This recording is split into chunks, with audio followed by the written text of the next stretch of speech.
Oh my God, here I am. Finally back in Yosemite. Oh God, look at this. Is this incredible or what? Oh geez, it's time to change. I need to put my official shooting hat on so I can hit the Northside Trail and see my oaks. Kind of curious if some of them are still standing. It's always a big concern.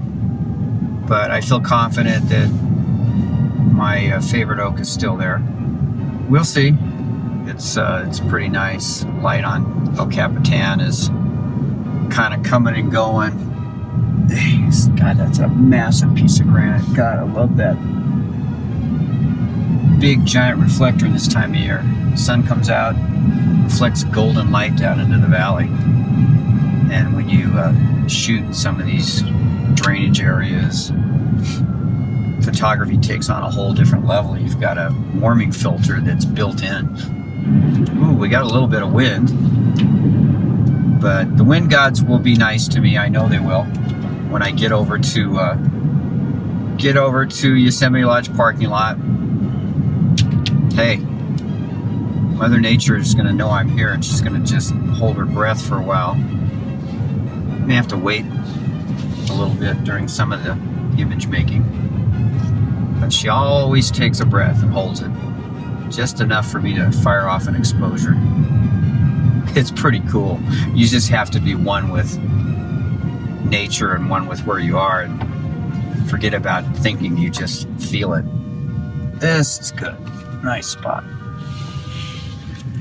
All right. My God, here we are. All right, let's go to work. Yeah.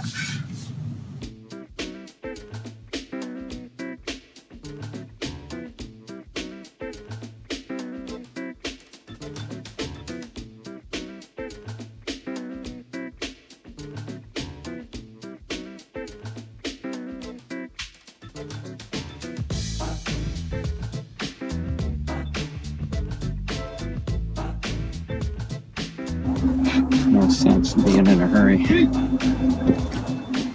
You take your one shot and you just revel in what you see. That's not the life. So many times I've set stuff up and I've looked in the ground glass and it doesn't work for me on the ground glass, but God, it works for me just sitting there looking at it. What's not to like about that? I could come up here and visit these oaks and never take a picture and be satisfied. Taking a picture is fun. Yeehaw! God, number one in the bag. Onward and upward. Can only get better from here.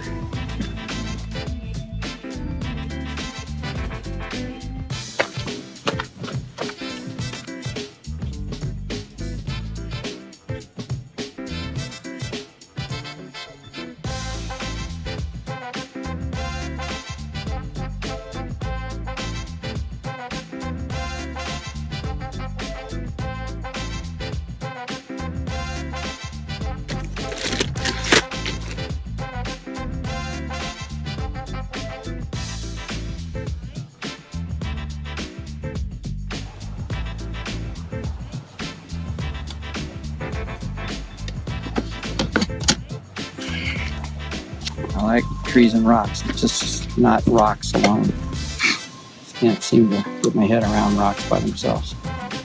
Rocks and trees, yeah, that's good. Not just plain old rocks.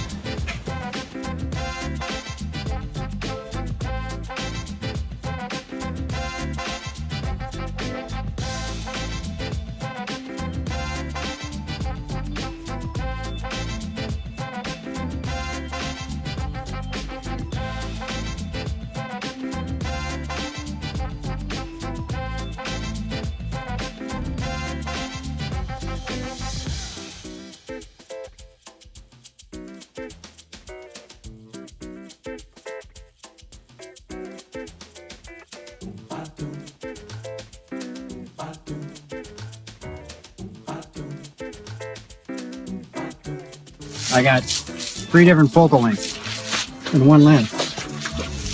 What's not to like?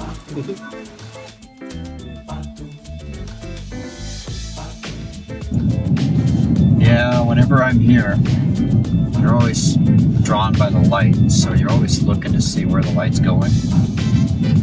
And I'm either shooting across the light or having images backlit. I'm always looking to see what direction the light's coming. But my God, when these oaks get backlit, it's just incredible.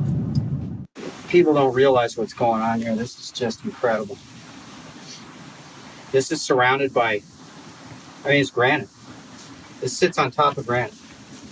And the only place you get any root structure going down is like right here. And I think maybe a little bit on the other side. But this grows on top of a hunk of granite. As you come around the backside. Well, it sneaks in over here too. Yeah, you got it's got tentacles. Little spots where it just comes down. Tentacles, and they grabbed around the rock. And on the backside, this rock came down and almost took it out. This one here. Wow, look at this one. This thing is just an incredible specimen. Look at this view, man. I know. Jesus. You should shoot it. This is the most amazing tree I've come across here in the valley. This thing is just exceptional from every angle. Look at it from over here. It's just massive. It's a massive oak. And it just goes and goes and goes. You know, and if you take that print of mine, you turn it upside down, it looks like an octopus. It's like the octopus tree inverted. So on the ground glass, that's exactly what it looks like. It looks like an octopus. Yep. It is so cool. This is my tree. And I have to shoot it. But you see, here's the thing. You can't only just look at your subject. You gotta look at what's around it in the background. That's almost more important than your subject. It's how the background's gonna look. Can't be a better day than this. It's perfect out. Reserves. 2 shots. This is the second shot. So that's 2. It's officially 2. Well, this day next year, it'll be exactly the same light. Just in case it didn't come out. But that's the way I look at it. It makes me want to come back.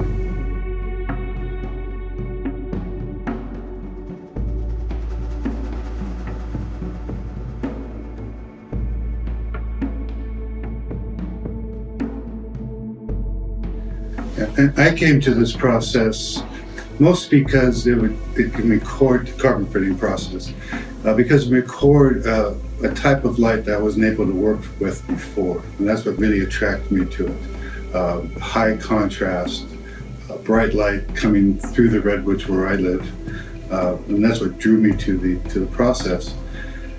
It just allows me to work with light that I haven't been able to work with before without doing special developments and compressing highlights and all that. I'm allowed to let the light live and record it as I see it. And that's what I've liked about our workshop this year, is that we've been able to take the students from film to looking at the light, experiencing the light, photographing it, developing the film, making prints, and looking at them when they're dry. Yeah. The whole process in 3 or 4 days. It gives them a complete understanding of what you can do with this process. We just touch on it, but I think it really helps them in this particular method of teaching this workshop to fully understand the capabilities of what you can do with this process. And that's really important for the students. They can go home and say, oh my gosh, now I understand what they're talking about. Because you read about it, and as Vaughn and I have talked, it's a 7-page explanation of how you do all of this. But when you actually see it done and you learn the mechanics, anybody can go out here and they can go home and they can make their own carbon prints.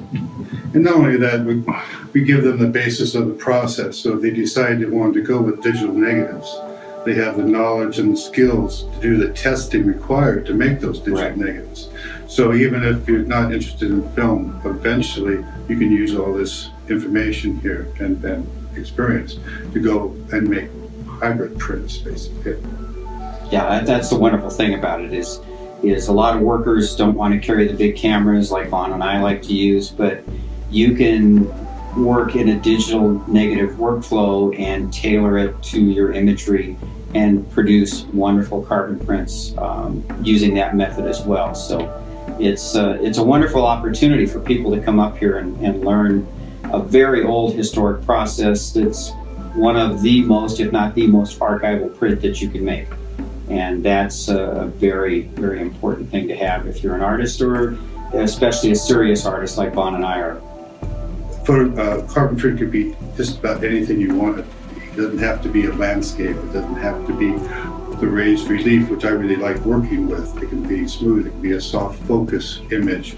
We had a participant make excellent images this week with a soft focus lens, which carbon printing is a very sharp can be a very sharp reproduction. So it's fun taking it away from that and using soft focus images. Jim makes quite a few soft focus images with this process. But the raised relief is very, very unique. It gives the prints a sense of depth that it's otherwise hard to get. You have to be careful with carbon prints. If you make a bad carbon print, it's going to be around, as you said, for a long time. But they're just a beautiful way of presenting the light. Leaving Camp 4 right now. Gotta stop and say goodbye to my oaks, or at least my oak. God, this has been an incredible trip. Geez, look at those oaks. God, I hadn't even noticed those as many years I've been coming here, but they changed everything, so kind of hard to see it all. But spent the week here. Taught carbon workshop at the Ansel Adams Gallery. Stayed in Ansel Adams' house, which was really, really epic. Had a great workshop. Managed to come in on the first day and spend about 6 hours photographing my oaks. And now, unfortunately, we got to hit the road and head towards home. In a few hours, we'll be in Seaside to go meet with the Westons and see about doing a carbon workshop there. But this has been a great trip, so I can't wait to get back next year and teach another workshop, but hopefully I'll come sooner than that. So doesn't get much better than this, so I'm a happy camper.